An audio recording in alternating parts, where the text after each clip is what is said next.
Muito bem. Nós vamos... David, você pode novamente fazer só fazer a leitura da sinopse que a sua mini passou? Deixa que eu faço, David. Deixa que eu faço. Deixa que eu mesmo faço.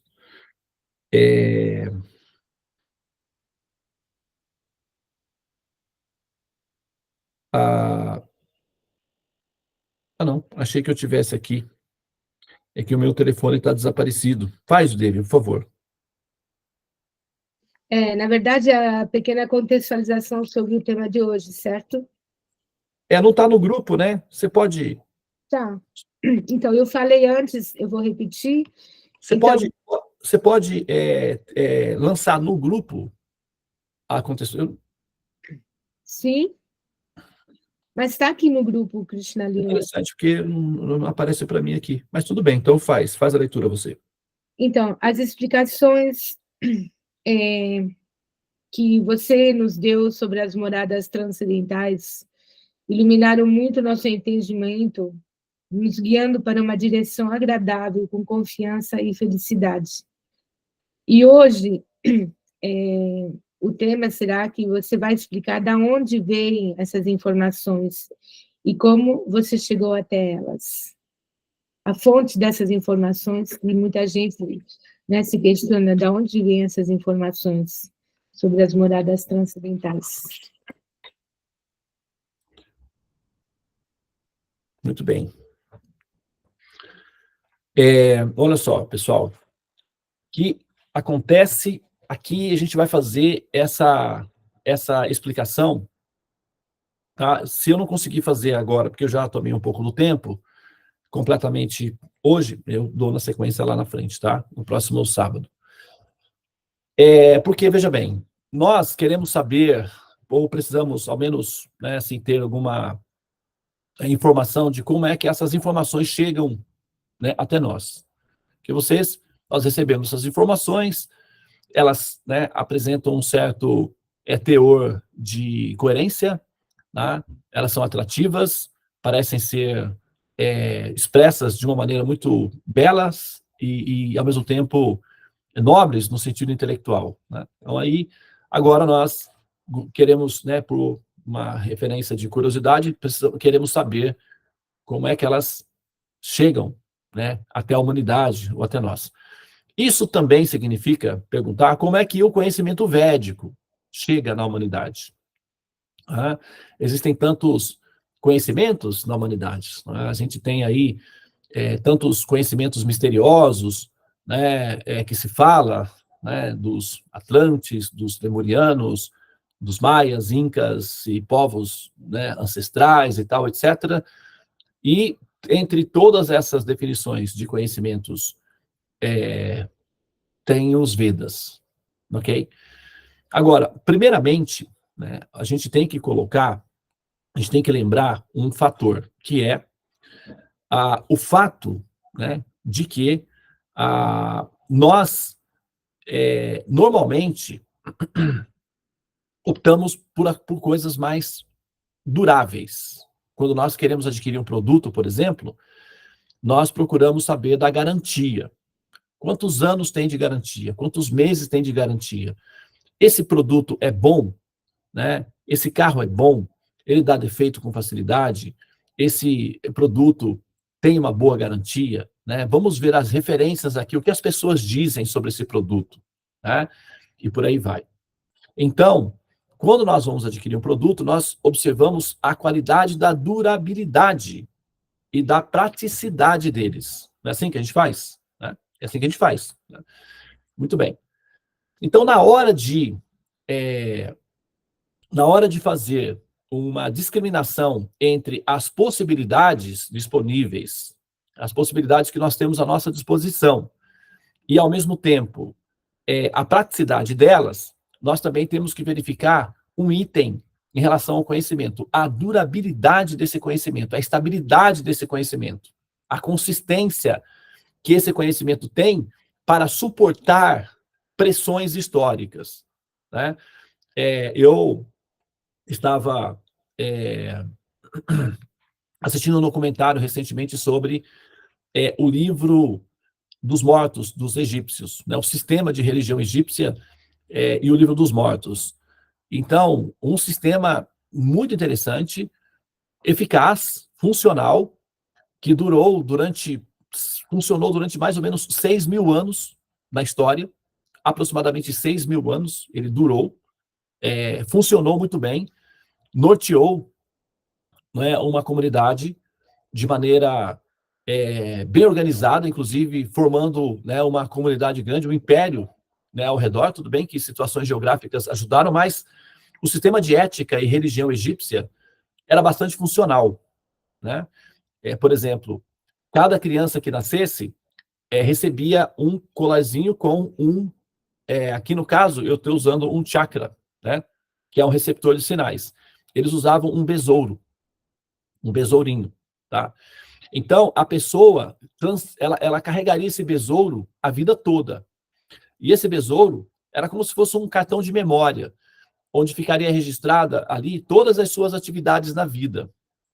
E quando a pessoa morresse, ela então iria encontrar-se com duas divindades, né? Uma dos mundos inferiores, dos mortos, e outra dos mundos superiores, dos eternos. Então, quando a pessoa morresse, ela então atravessaria um rio. Esse rio seria transportado então por uma divindade e a pessoa iria para um julgamento. E nesse julgamento ela colocaria o besouro dela numa balança. Se o besouro pesasse mais do que uma pena, a pessoa então seria servida como alimentos para os crocodilos do mundo dos mortos. Então a pessoa seria comida para crocodilos, né? Agora, se fosse o contrário, se o besouro fosse leve e a pena pesasse mais, então a pessoa era digna, nobre e honesta. Então ela iria para o céu. Então o coração, e o besouro representava o coração, a consciência, a ética. Esse sistema era tão perfeito que as pessoas eram muito honestas. Então não era necessário cartórios, com documentos, com justiça, com prisões, porque as pessoas já sabiam que elas eram os próprios juízes de si mesmas. Então, uma desonestidade praticada ficava registrada no besouro. E depois ela teria que, sabe, resolver isso daí. Então, as pessoas eram honestas. Por isso que o Egito, por exemplo, não tinha sistema de escravidão. Essa teoria de que os judeus foram escravos no Egito, muitos historiadores contestam, porque o Egito, os egípcios não têm registro de escravidão. Eles não eram povos que dominavam outros povos e faziam os povos dominados escravos. Eles não tinham esse hábito, eles pagavam os trabalhadores. Inclusive, os historiadores já sabem, né, todos os historiadores afirmam isso com registros, com documentos, de que os trabalhadores que teoricamente trabalharam na manutenção das pirâmides eram todos trabalhadores pagos. Por isso que o Egito era tão próspero e opulento, porque era um sistema meio capitalista. Então, onde você tem um sistema em que as pessoas são pagas para trabalhar, as pessoas trabalham com mais ênfase, com mais prazer, com mais satisfação. Então, as coisas acontecem, as pessoas criam produtos, os inventores, né, assim, veem a oportunidade de inventar coisas e ganhar dinheiro, melhorar de vida, etc. Então, você cria muitos gênios nesse sistema, porque as pessoas querem ganhar dinheiro, aparecem muitos gênios. Então, as soluções técnicas para os problemas aparecem também. Então, por isso, esse foi um dos motivos do Egito ser um reino tão próspero e opulento, por conta do sistema que não era baseado em escravidão, mas sim em atividades pagas. Né? Tanto é que os historiadores, por exemplo, só um detalhe curioso, mencionam que no período em que tem a história do Moisés, né, que tirou o pessoal do Egito para levar para a Terra Prometida e tal. No meio do deserto, o povo do Moisés contestou Moisés e eles queriam voltar para o Egito. Eles queriam voltar para o Egito. Inclusive, um dos argumentos que o povo do Moisés dizia é que no Egito nós tínhamos uma vida relativamente boa, nós tínhamos comida, nós tínhamos uma condição de vida mais ou menos boa.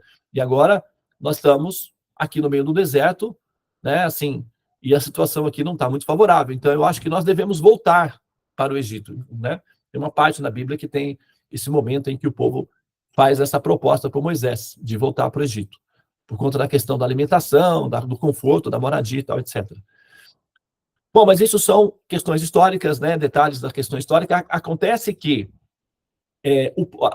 o sistema em si, embora muito funcional, embora muito eficaz, não se sustentou na história, ou seja, no processo da pressão histórica, sucumbiu, ruiu, né? Se deteriorou nos processos históricos e ficou como um fóssil cultural, né, do passado que nós estudamos e analisamos. Então, é um fóssil cultural, todo esse sistema de religião, de estruturação, etc.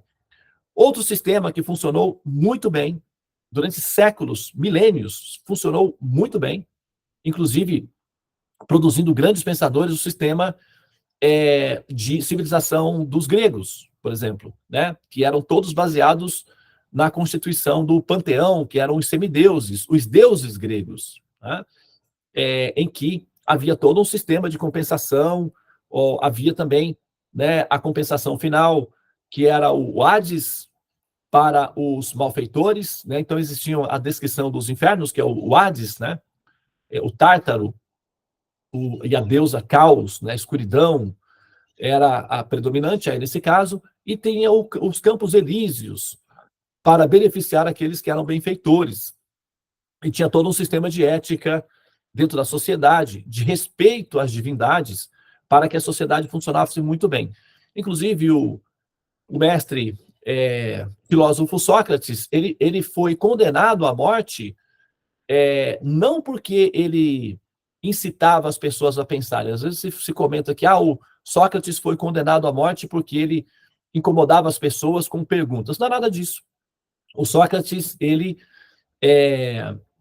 um dos motivos que justificaram a condenação do Sócrates é que ele estaria abalando o sistema de religião da sociedade e criando uma classe de pessoas que eram aversivas ou ateístas em relação às divindades. E esse processo gerava uma desconstrução social. Então, os pensadores, que eram os juízes do período, entenderam que o Sócrates era uma pessoa perigosa, não porque ele incitava as pessoas a pensarem, mas porque ele criava uma desestabilização no sistema de ética da sociedade em relação à sua devoção aos deuses, que era o que mantinha a sociedade estável e tal.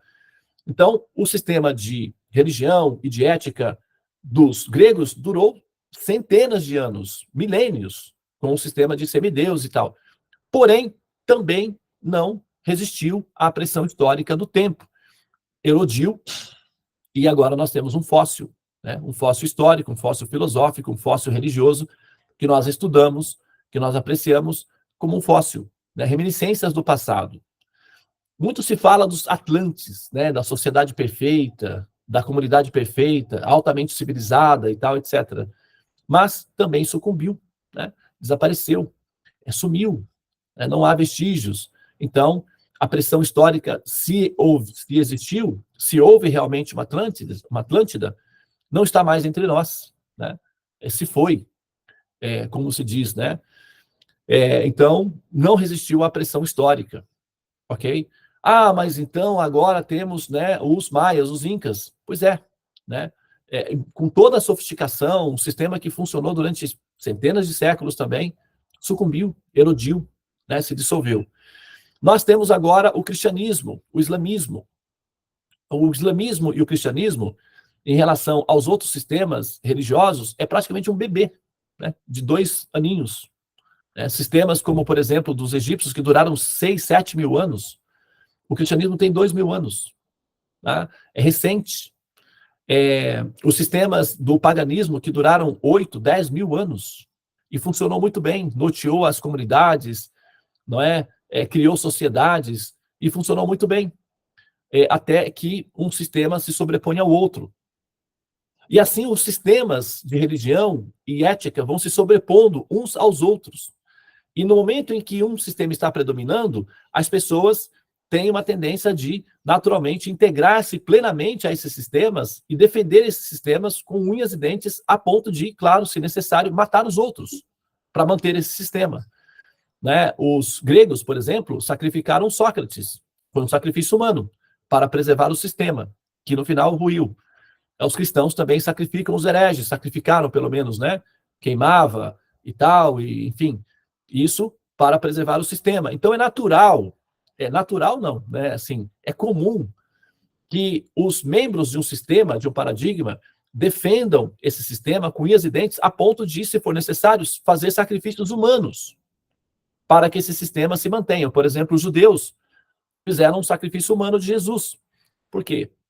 Em tese, Jesus estaria criando uma desarticulação do modelo social que norteava a sociedade dos judeus. Então, ele estava entrando com teorias novas que iam alterar significativamente o modus operandi daquela sociedade, a organização social. Então, para preservar o sistema social, eles, então, sacrificaram Jesus. É um sacrifício humano em função, né, da preservação do coletivo. Então, eles vão dizer que é melhor que um morra, né, para o benefício dos demais, para proteger os demais. Então, assim se deu. Tá? Só que a gente vê, né, pelos processos históricos, que os sistemas, na medida em que eles são inconsistentes, eles acabam se decompondo, eles acabam sucumbindo com o passar do tempo. Então, assim, nós agora, como eu disse, temos, né, o cristianismo, o islamismo, né, o budismo, etc., que são sistemas que ainda prevalecem, que são sistemas que dominam o conjunto do todo, né, que agora nós estamos globalizados, o conjunto do todo social. Porém, como nós vemos, né, em todos os processos históricos, a tendência é que eles acabem também recebendo erosões, né, com o passar do tempo. E agora, se a gente pega em toda a Terra, né, vamos fazer um rastreamento da Terra inteira, de todos os sistemas da Terra, o sistema védico é o único sistema na Terra, tá? E eu não estou falando isso daí porque eu gosto dos Vedas, que eu sou inclinado, faço parte dessa religião, que eu quero defender. Eu sou um pesquisador. Para mim, eu nasci num país cristão.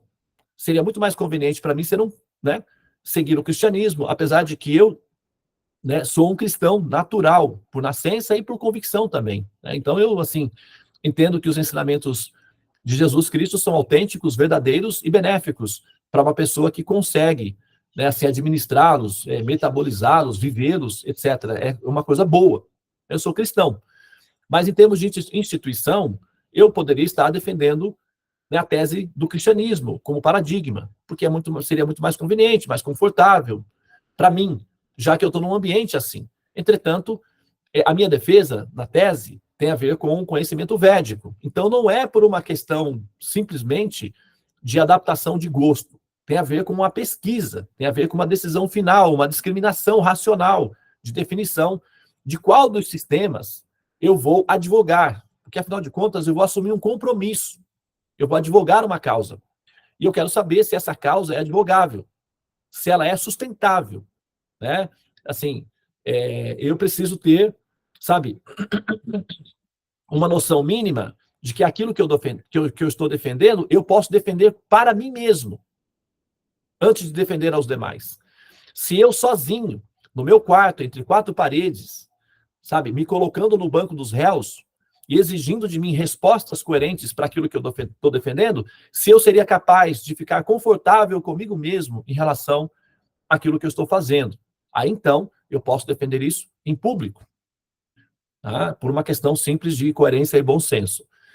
Então, a minha opção não tem a ver com uma inclinação religiosa, porque eu gostei disso, porque eu gostei daquilo. Tem a ver com uma experiência racional de observação de seleção entre uma coisa boa e uma coisa melhor. Como eu disse anteriormente, na Torre dos Mantras, os processos, eles são autênticos. Agora, o fato de os processos serem autênticos não significa que eles também não tenham classificação em termos de qualidade, ok? Tem coisas que são boas, tem coisas que são melhores, né? Você começa lá no fundo, lá tem coisas que são ruins, ok? Tem coisas que são boas. Coisas que são boas é melhor do que coisas que são ruins. Agora, tem coisas que são melhores. Tem coisas que são melhores. E coisas melhores é melhor do que uma coisa boa, que é melhor do que uma coisa ruim. Mas tem coisas que são ainda melhores. E tem coisas que são perfeitas. Tá? Então, as definições, elas têm classificações. Dentre as coisas boas, há coisas melhores. E cabe a nós decidir qual dessas coisas nós queremos e também cabe a nós verificar o quanto nós temos de disposição para retribuir a essa coisa almejada. Porque você pode entrar numa concessionária para comprar um automóvel e você pode selecionar um automóvel que você não tem condições de pagar. Então, você vai precisar de ter recursos para pagar antes de fazer a sua decisão final, né? Então, as religiões também são mais ou menos assim. Os sistemas são mais ou menos assim, né? Os membros, eles se adaptam àquele paradigma de acordo com a capacidade que elas têm de elaborar, ou de metabolizar, ou de discriminar entre os paradigmas. Então, você vai, mais ou menos, se encaixar dentro daquilo que você consegue, não é, processar, entender, enfim, e elaborar. Mas se a gente faz um scanner, né, uma seleção, se a gente coloca na terra, na mesa, todas as opções que nós temos à nossa disposição para tomar uma decisão, supomos que a gente não tivesse obrigação cultural, se nós não tivéssemos idealismos de raças, né, porque, eu vou nessa religião porque vem da minha raça. Nada a ver. Vamos pensar de maneira imparcial. Nós somos pesquisadores. Vamos colocar na mesa todas as opções e verificar qual delas é mais condizente com uma pesquisa que se interessa em concluir a pesquisa e não apenas em viver a pesquisa. Então, a gente tem que pensar nisso daí. De todas as opções disponíveis no mundo, no planeta Terra, o conhecimento védico é o único de todos os conhecimentos que já passaram pela Terra que durou e que ainda dura e que está vivíssimo, vivinho da Silva. E nós somos a prova real de que esse conhecimento permanece vivo, atual, e ele é do futuro, inclusive. Tá? Então, assim, de todos esses conhecimentos que já criaram sociedades, formataram sociedades, mantiveram sociedades, a sociedade védica, o conhecimento védico, é o único que sobreviveu. Mas Devananda sobreviveu porque não teve ataques, que não teve terrorismos, que não teve ameaças de armas. Não. Sim. Os muçulmanos entraram na Índia e eles fizeram muitos atos assim, abomináveis de agressividade, como é conhecido. Os cristãos aprontaram muito na Índia, a ponto de que o Papa foi lá pedir perdão para os indianos, pelo que os cristãos fizeram na Índia. Né? Tanto os cristãos católicos quanto os cristãos protestantes. Os ingleses são protestantes. Eles dominaram a Índia. E se for descrever aqui o que os cristãos protestantes fizeram com os indianos para denegrir a cultura, para dominar a cultura e para impor a cultura cristã sobre a cultura védica, é muito triste.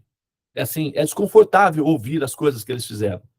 Mas o sistema védico sobreviveu, absorveu todos esses impactos e sobreviveu a eles.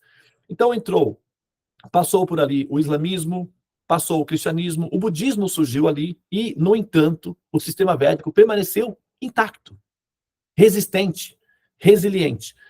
Se você tem, por exemplo, um terremoto numa cidade e um prédio, muitos prédios caem, mas aquele prédio permanece intacto, os engenheiros vão lá estudar aquele prédio para saber como é que esse prédio conseguiu suportar o impacto e resistir de maneira consistente.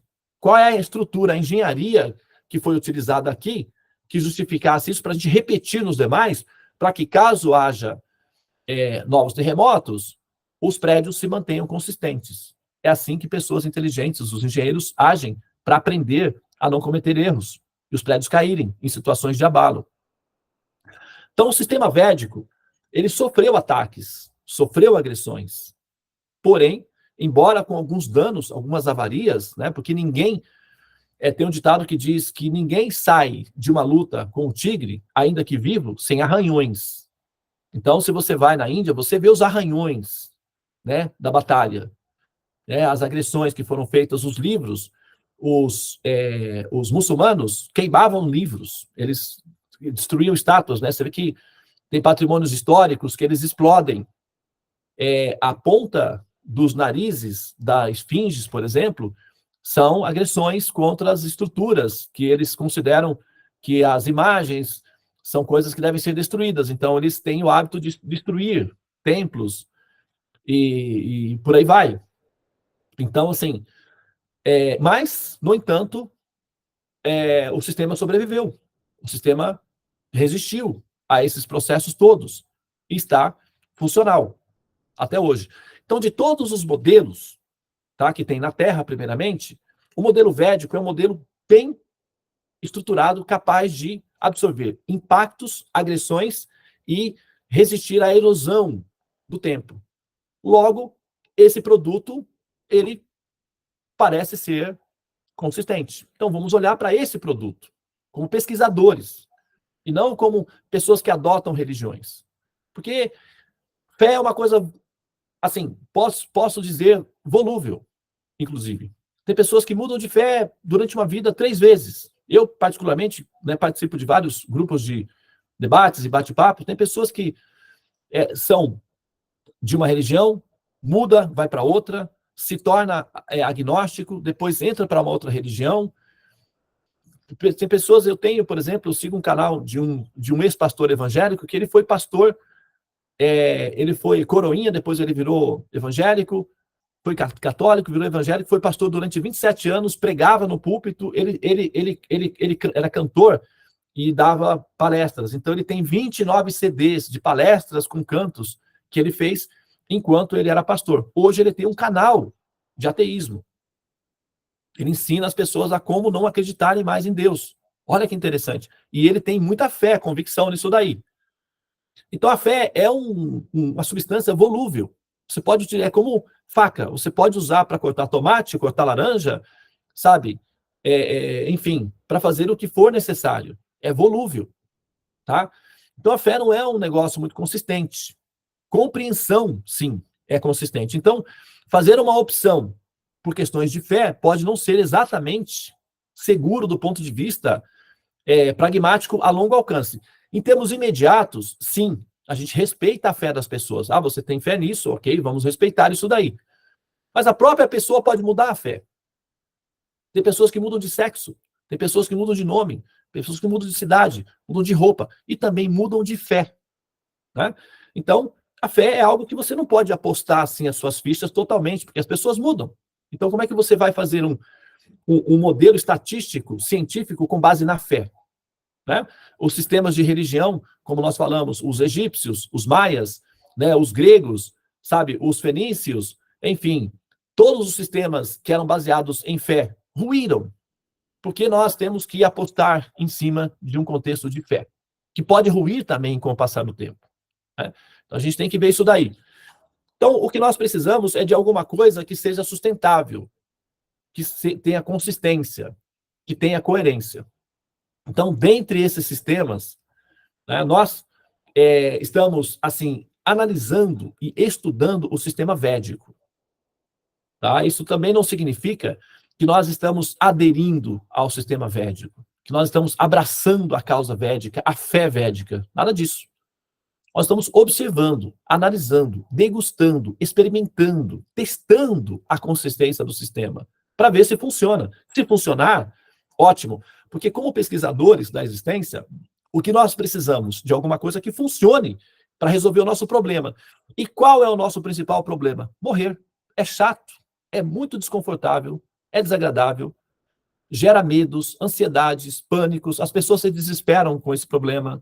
Esse é o nosso problema. E nós queremos resolver isso. Então, os sistemas que se apresentam em condições de oferecer uma solução, nós estamos disponíveis para ouvir qual é a proposta, né? E dos sistemas que apresentam soluções, dentre os sistemas, nós temos as várias religiões, tá? E nós temos também o sistema védico, ok? E, independentemente da nossa capacidade de respeitar e preservar as tradições das diferentes religiões, porque elas são autênticas na sua abordagem, na sua sinceridade, na sua busca de relação com Deus, não significa que nós não possamos fazer uma discriminação entre uma coisa que é boa de uma coisa que é melhor. E o conhecimento védico está em qual situação dentro desse contexto? Na nossa avaliação, uma coisa excelente, ok? Essa é uma afirmação, mas tem que ver se essa afirmação ela se fundamenta e ela se sustenta diante de pressão, de observação e de refutações inteligentes, ataques, vamos dizer assim, tá?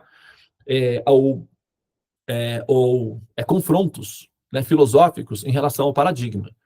Então, um item que a gente já leva em consideração, porque assim, quando você vai enfrentar um adversário nobre, você tem que ter certa nobreza. Se você entra com métodos desqualificados ou baixos, naturalmente você vai, né, assim, ser, vamos dizer assim, derrotado. Um advogado, por exemplo, né, que ele vai debater, ele vai batalhar com outro advogado que tem uma certa robustez, consistência, tem ética, tem nobreza. Então, se você não usar essas regras dentro do jogo, vai perder. Né? Um time de futebol que vai jogar contra outro time bem treinado, bem disciplinado, bem organizado, se esse time não entrar com essas considerações também, e alguma coisa a mais, pode ser que ele perca. Então, da mesma forma, quando nós estamos diante de um sistema que tem uma nobreza de sustentabilidade, nós temos que entrar com respeito a essa conquista. Tá? Então, para qualquer pesquisador honesto do ponto de vista intelectual, para começar a pesquisa dentro do conhecimento védico, tem que colocar na pauta o seguinte: esse sistema é resistente e adaptável. Logo, tem o meu respeito por excelência, inicialmente, sem considerar se ele é verdadeiro ou não, se ele é funcional ou não, sem essas considerações iniciais, porque eu ainda não posso fazer essa avaliação, o simples fato de ser resistente, resiliente, adaptado e bem fundamentado, já tem o meu respeito por excelência para começar o jogo da pesquisa. Então, essa é a nossa posição na pesquisa dos conhecimentos. Então, agora, uma vez que nós selecionamos, dentre os paradigmas disponíveis, esse paradigma como referência da pesquisa, então agora nós entramos na pesquisa. Tá? É só para essa contextualização aí que eu estou fazendo, tem qual função? Porque a gente vai falar, essas informações, elas vêm do conhecimento védico, certo? Então eu posso dizer, essas informações vêm do conhecimento védico. Tá bom. Mas o que garante a autenticidade do conhecimento védico? O fato de vir do conhecimento védico não significa que já seja definitivo. Porque antes de nos apoiar nessa afirmação, nós temos que verificar se o conhecimento védico é fundamentado ou não. Porque o fato de vir do conhecimento védico não significa fundamentação. Ainda não. Primeiro, o conhecimento védico tem que ser fundamentado para que os seus produtos sejam fundamentados. E as descrições das moradas transcelestiais e das moradas transcendentais são frutos da árvore védica. São produtos do conhecimento védico. Então, para apostar ou para definir que esses produtos são bem fundamentados, autênticos ou verdadeiros, nós temos que ver se as fundações dos quais eles surgem também é autêntica e verdadeira. Se as fundações for autêntica, for verdadeira, ou for consistente do ponto de vista da observação racional e não apenas da expectativa emocional da fé, então nós vamos ter frutos consistentes, verdadeiros. E aí você pode, então, experimentá-los para saber o sabor que eles têm. Se você não tiver essa justificativa inicial, o problema, o efeito colateral de não ter uma justificativa bem fundamentada é que você sempre vai desconfiar. E essa desconfiança vai fazer você viver sempre em cima do muro, como um morno, né? Como Jesus dizia, mornos causam náuseas. Porque eles não são, eles não arriscam realmente, eles não apostam realmente, eles ficam ali só esperando para ver que time vai ganhar. Esse time está ganhando, eu torço para esse time. Aí não, né, meu amigo? Aí não funciona assim. A pessoa tem que ter uma nobreza de caráter, uma autenticidade para fazer uma aposta e defender essa aposta com nobreza e com respeito aos demais, mas tem que defender uma tese. Pode ficar em cima do muro eternamente. Isso daí é um negócio muito, assim, para os espertinhos. Como Jesus dizia, aqueles que são mornos, que estão em cima do muro, serão vomitados, porque não são autênticos, eles serão rejeitados, naturalmente. Nós temos que fazer uma aposta por uma questão de nobreza dentro da prática do jogo. Dá para ficar assim, fazendo essa política do centrão, né? Como tem nos pessoal aí da política, e você é o quê? Eu sou do centrão. O que significa do centrão? Espertalhões, que ficam esperando a oportunidade para decidir para que lado vai jogar. Esse é o esquema, entendeu? Então, você pode usar esse grupo aí para qualquer função, para isso, para aquilo, que eles são Maria vai com as outras, eles são compráveis. Então, você compra um grupo, compra o outro para essa função, compra um grupo para aquela função, eles ficam disponíveis lá com produtos à venda. É o chamado centrão na política. Então, você vai querer ser um ser assim? Né? Você vai querer ter essa definição de si? Você vai querer ter esse tipo de comportamento do ponto de vista metafísico? Ser do centrão metafísico? Não é legal não, hein? Vai por mim. É meio estranho isso daí. Melhor ter uma definição. Pelo menos com nobreza defender a sua posição, com dignidade, com respeito à outra, à oposição, mas com dignidade. Que é o que Jesus, tentou dizer, não seja do centrão metafísico, porque, sabe, esse pessoal aí não é confiável, não. Eles são Maria vai com as outras. O time tá ganhando, eles jogam. Então, quer dizer, não são jogadores profissionais, tá? Eles são espertalhões. Bom, então, tendo uma definição de consistência, da base, aí a gente consegue elaborar os produtos, tá? Então, a afirmação que nós vamos fazer aqui inicialmente é que os conhecimentos védicos, eles são consistentes, eles são robustos, e eles são capazes de corresponder a uma pessoa nobre, de consciência nobre, e que queira defender uma tese nobre de existência, tá? Eles dão suporte para um pensador nobre, para um intelectual nobre, para um espiritualista nobre, tá? Eu não estou querendo dizer com isso que os outros não sejam, tá? Eu não estou advogando a causa dos outros, eu estou admitindo que os caminhos são autênticos na medida da sinceridade, e Deus vai corresponder a todos, ele não vai deixar de dar atenção a um grupo simplesmente porque eles têm um paradigma um pouco fragmentado ou fragilizado. Nada disso. O Senhor Supremo, ele é compassivo, então ele vai dar atenção a todos. Entretanto, quando o jogo é profissional, requer um sistema profissional e consistente para dar suporte para um jogador profissional completo. E o conhecimento védico tem condições de fazer isso. Tá? E uma definição, para finalizar aqui a minha fala, nessa contextualização inicial, é justamente essa. Na observação histórica, nós observamos que todos os sistemas são como bolhas de sabão. Desaparecem com o tempo. Mas o paradigma védico, sabe, ele fica, ele resiste, ele se adapta. E ele, inclusive, aponta para o futuro. O que é isso? De onde é que veio isso? Os humanos criaram isso? Então eu estou interessado nesses humanos. Porque se os humanos foram capazes de criar um sistema assim, esses humanos são dignos da minha pesquisa e observação. Eu quero saber inicialmente se foram os humanos ou se isso veio de fora. Se foram os humanos, fica mais fácil, porque já está aqui mesmo, então é só estudá-los, para ver como é que eles conseguiram um efeito tão incrível como esse. Mas, por acaso, e se acontecer de não ser um produto humano, como é que fica? Aí é outra história. Tá? Então, nós paramos por aqui para ver aí o que é que vai acontecer, né? Porque, afinal de contas, a vida é dura. Então, temos que ter paciência mesmo, né? Tem que ser aos poucos. Né? A pesquisa, ela demora um pouquinho, no sentido de que ela dá um pouco de trabalho, né? Ela fica ali, não, mas espera aí e tal. Vem cá, e como é que vai ser? Nossa, é muito complicado isso, hein? É complicado, sim. Mas morrer é mais complicado. Vai por mim. Ficar nascendo e morrendo é complicado. Mais complicado do que isso, vai por mim. Não tem coisa mais complicada do que isso. Se esforçar um pouquinho para aprender é muito menos complicado do que se adaptar a morrer. Porque sempre que vem o processo da passagem do corpo, você se assusta, tem medo, dá ansiedade. Na verdade, você passa a vida inteira com esse diagnóstico. Você vai morrer. E essa ansiedade contínua de conviver com o diagnóstico de que você vai morrer causa desespero, medo, depressão, angústia. É um rebu. É uma coisa. Entendeu? Então, isso sim é complicado. Vai por mim. É muito mais complicado conviver com esse diagnóstico, assim, desconfortável, do que se esforçar um pouquinho para aprender. Com certeza, no final, se você colocar na balança, você vai ver que é muito mais fácil aprender os conhecimentos do que conviver com um diagnóstico que te causa medo, ansiedade, Sabe, as pessoas estão assim, cada vez mais em contato com essa síndrome do medo, que é a síndrome do pânico, e é uma experiência de morte, na verdade, que é o diagnóstico que chega antes do, né, do momento da passagem. Então, a pessoa não suporta viver com o diagnóstico e tem experiências do diagnóstico antes que o diagnóstico se defina na linha do tempo.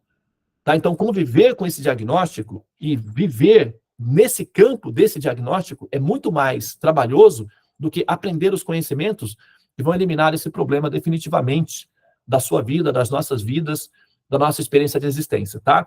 E os conhecimentos védicos estão adaptados a uma pessoa interessada nos assuntos para resolver esse assunto. Ok? Tá? E eu não estou falando isso daí para convencer vocês de entrarem para a minha religião. Tem muitas religiões, são autênticas, você pode escolher qualquer uma delas. Tá? Eu estou falando isso para uma pessoa interessada em resolver o problema definitivo. Então, se você for uma delas, certamente você vai se adaptar e até sentir prazer em aprender.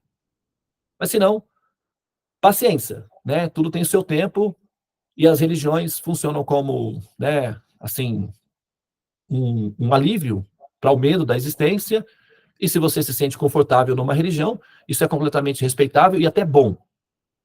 Mas quando você quiser resolver o assunto de forma definitiva, você vai precisar de um sistema definitivo, durável, resiliente, adaptável e do futuro. Então, se você é essa pessoa, o sistema que você está procurando chama-se Vedas. Muito bem, então, eu vou encerrar aqui com um mantra, né? Um mantra védico. Uchista Jagrata, Prapyavaram Nibhodata Kshurasya Dhara, Nishita Durachaya Durgan Patastu, Havayu Vadanti, Dhabaso Madhoti Gamaya. Tradução que, na verdade, é a interpretação da Seva, né, para esse verso. Tamaso Madhoti Gamaya, ó alma, ó alma, sai da escuridão agora, vem para a luz. É quase como uma súplica de uma mãe. Ó, criatura bendita, sai dessa cama e vem tomar o café da manhã para ir para a escola, pelo amor de Deus, antes que eu te... Já vocês tiveram experiências de mães assim, que passam por isso? Né? Com os sábios, eles são como mães. Ó alma, por favor, sai da ignorância, vem para a luz. Então, eles estão fazendo esse pedido. Pobrezinhos, né? Tentam tanto, têm tantas esperanças, né? São como mães esperançosas. Vai que um dia dá certo. Né? Então, eles continuam ali tentando. Tamasso, Madhyoti, Naná, Gamaya. Sai da escuridão. Quando? Agora. Vem para a luz. Por quê? É bom para você. Tá? Ó alma, agora que você já experimentou a frustração, a decepção, a dor, a angústia, o medo e a morte, chegou a hora de obter conhecimento que vão te levar à liberação dessa condição inferior de existência, o ciclo do samsara. Então, desperta, levanta, caminha, anda, e não pare antes de alcançar a meta a qual você, ó alma, está destinada. E qual é esse destino? O despertar na transcendência. Ah, mas eu não estou muito interessado agora. Vou deixar para depois. Os sábios dizem que aqueles que renunciam o conhecimento espiritual transcendente, que se abrigam na letargia da ignorância, sofrem. Eles caminham por um caminho tênue, fino, como o fio de uma navalha. Certamente vai provocar dor e decepção. Quando? No devido curso do tempo. É uma questão de tempo. Os sábios já observaram isso, observando a natureza do tempo. Porém, caso você seja determinado ou determinada e queira uma existência melhor para si, a caminhada pode ser um pouquinho extenuante e até parecer um pouco longa. Então, naturalmente, você vai se cansar. Quando esse momento chegar, O que você deve fazer? Ora, sente-se, descanse se necessário for. Afinal de contas, você está caminhando. Entretanto, ao se sentar e ao descansar, faça isso de frente para o seu objetivo. Qual é o seu objetivo? O despertar na transcendência. Muito bem. Em algum momento você vai se sentir melhor, porque o cansaço não dura para todo sempre, né? Em algum momento você se recupera. Então, nesse momento, munida de toda a sua força, de toda a sua inteligência e de toda a sua boa vontade em aprender, levanta-te e caminha e anda e desperta. Por quê?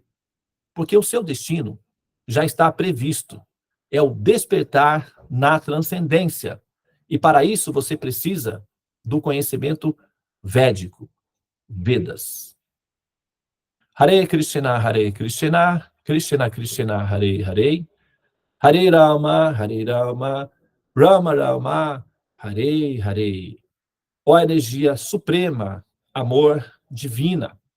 Ó Mahamantra, auspicioso libertador do ser, desperta-me, eleva-me, envolve-me, protege-me. Hari Om, Shanti, Namastê, Om Tat Sat, Hare Krishna, Sadhana. Namastê. Hare Krishna.